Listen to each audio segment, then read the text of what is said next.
धीरेन्द्र कृष्ण शास्त्री जी द्वारा निकाली गई पद यात्रा जो कि गैर संवैधानिक थी, जिस पद यात्रा को 7 नवंबर से लेकर 16 नवंबर तक चलाया गया और इस पद यात्रा का समाप्ति वृंदावन के बांके बिहारी मंदिर पर की गई। लेकिन इस पद यात्रा को लेकर वर्तमान की सरकार ने फुल समर्थन किया, फुल सपोर्ट की और धीरेन्द्र कृष्ण शास्त्री जी को फुल सिक्योरिटी दी।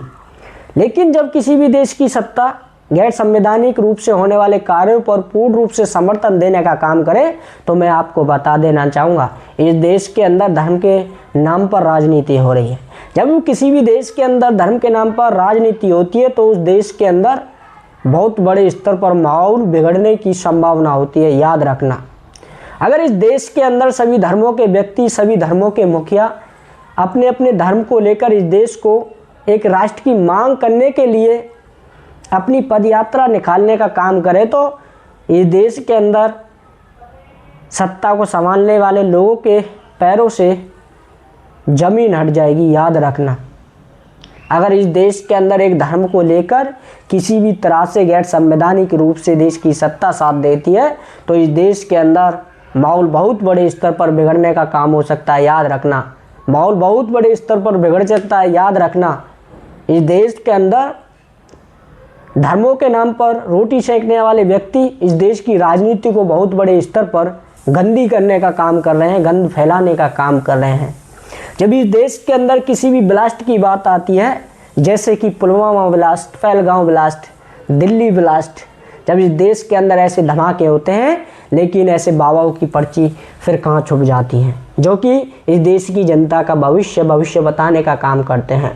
पता नहीं इस देश के अंदर ऐसे कितने भविष्य वक्ता हैं जो कि जनता का भविष्य बताते हैं लेकिन इस देश के अंदर आने वाली किसी भी प्रकार की घटनाओं के बारे में पहले जिक्र नहीं करते। उस समय इन बाबाओं के मुंह पर चुप्पी लग जाती है, मौन धारण कर लेते हैं। अगर इस देश के अंदर भविष्य वक्ताओं की कमी नहीं है तो इस देश के अंदर अन्य अत्याचार आखिर रुक क्यों नहीं रहे? दिन प्रतिदिन इस देश के अंदर बलात्कारों की संख्या बढ़ती जा रही है। कभी पंजाब के अंदर 13 साल की बच्ची के साथ बलात्कार कर दिया जाता है तो कभी 4 साल की यादन्या के साथ, तो कभी शिक्षक मनीषा के साथ। लेकिन इस देश के अंदर धर्मों के नाम पर लड़ाई दंगा बढ़ाने का काम इस देश के अंदर सत्ताधारी करते हैं और इस देश के अंदर ऐसे व्यक्ति करते हैं तो धर्म को लेकर धर्म के नाम पर गंदी राजनीति करने का काम करते हैं। मैं इस देश के अंदर शिक्षित व्यक्तियों से यह कहना चाहूँगा, वह किसी भी धर्म, किसी भी जाति या किसी भी समाज से ताल्लुक़ रखता हो, अगर आप शिक्षा ग्रहण करने के बाद भी इस देश के अंदर गलत चीज़ों का विरोध नहीं कर सकते तो मैं आपको बता देना चाहूँगा, आप सरकार के पाले गए चमचे हो। आपको मेरी बात बुरी लग सकती है लेकिन इस बात को अमल में लाने के लिए अगर आपको देशभक्त बनना है, इस देश के अंदर फिर से सुभाष चंद्र बोस, चंद्रशेखर आज़ाद, भगत सिंह, सुखदेव इत्यादि क्रांतिकारी पैदा करने तो आपके अंदर ऐसी विचारधारा उत्पन्न करनी होगी। इस देश के अंदर सभी धर्मों को समानता से लेकर चलना होगा। इस देश के अंदर शांति व्यवस्था को बहुत बड़े स्तर पर बढ़ावा देना होगा।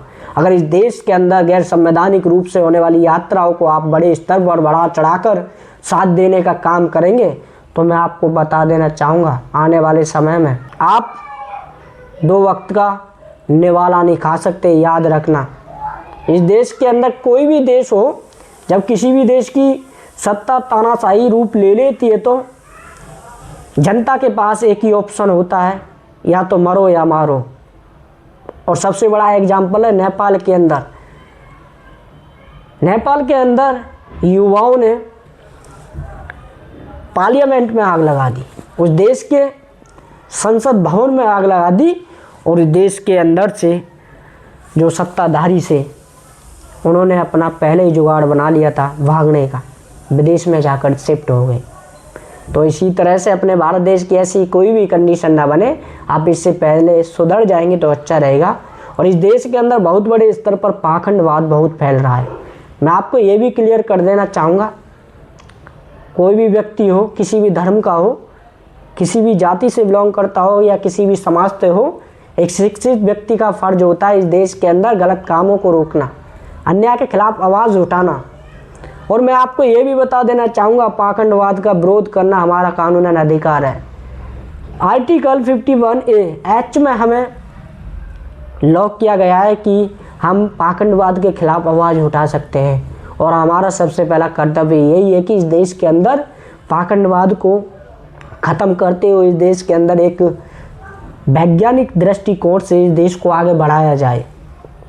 तो दोस्तों, इस वीडियो में मैं ज़्यादा कुछ नहीं कहना चाहूँगा, लेकिन आप जब तक इस देश के अंदर ऐसे ढोंगियों के विरोध में, और कोई भी धर्म का कोई भी व्यक्ति पाखंडी हो सकता है, याद रखना किसी भी धर्म में ये नहीं लिखा कि आप किसी दूसरे धर्म का विरोध करें। दूसरे धर्म का विरोध करते हुए आप अपने धर्म को ऊपर दिखाने का काम करें। ये नीच व्यक्ति के काम होते हैं, ये ऐसे व्यक्ति के काम होते हैं जो व्यक्ति इस देश के अंदर, इस देश की जनता, इस देश के अंदर सभी धर्मों को आपस में लड़वाने का काम करते हैं। ऐसे व्यक्तियों की विचारधारा होती है। कृपया ऐसे व्यक्तियों की विचारधारा से बचे रहें। तो इस वीडियो को समाप्त करते हुए मैं अपनी वाणी को विराम देता हूँ। मैं आपका छोटा भाई साहिल एडवोकेट समीराम मूर्ति।